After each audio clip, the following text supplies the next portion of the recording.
feel like sometimes, on this app here, I feel like we're too quick to pick on what somebody's saying rather than understanding why they said it. And I always say in football arguments here, it's not about the statement, it's about how the person can explain it, articulate it, and break it down in football terms tactically, in my opinion. Because you need to understand there's a lot of ways to view football. There's a lot of things that come into consideration, how you want to play, the style of play you want in your team, what you like as a person.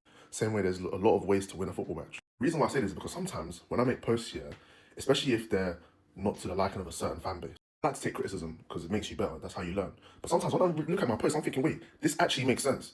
But are you actually listening to what's being said, or are you just not liking the point of view because it doesn't align with how you think of your team? And I'll give you an example. This isn't something I've said, but I'll give you an example of how I feel like a football debate should be.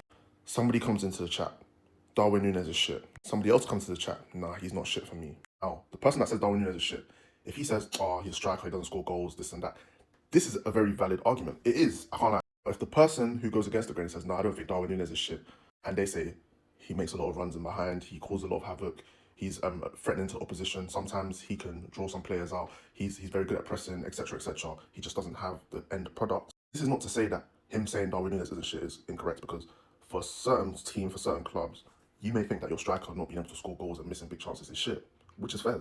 But the point that the person made who said he isn't shit is still valid. All the things that he does outside of scoring goals is valid. And even if you look at Liverpool this season, you can see where they lack a Darwin Núñez at times. Someone to just bring on the pitch and cause havoc and maybe just create a space for somebody else to score a goal.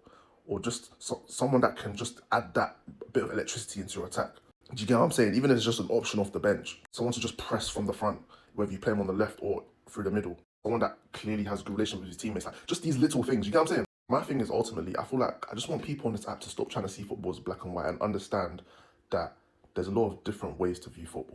For me, it's more about how you explain it and whether it makes sense from the way you explained it. Because somebody then came and said, nah, I think Darwin Núñez is good because he actually scores goals.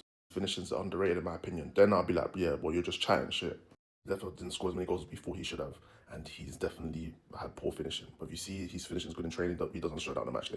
I hope what I'm saying makes sense, because I just feel like someone will make a point and everyone's just like, oh, you don't know ball, because it doesn't align with what you think. But if you listen to the explanation, I feel like it can make sense. And you never know, like, down the line in future, because we all know football changes very quickly, the point that they were making might just align, and you might be like, oh shit, he was making sense there. Yeah, man, this year, let's be more open-minded in football debates. If you didn't know before, at least you know now. AJ knows ball.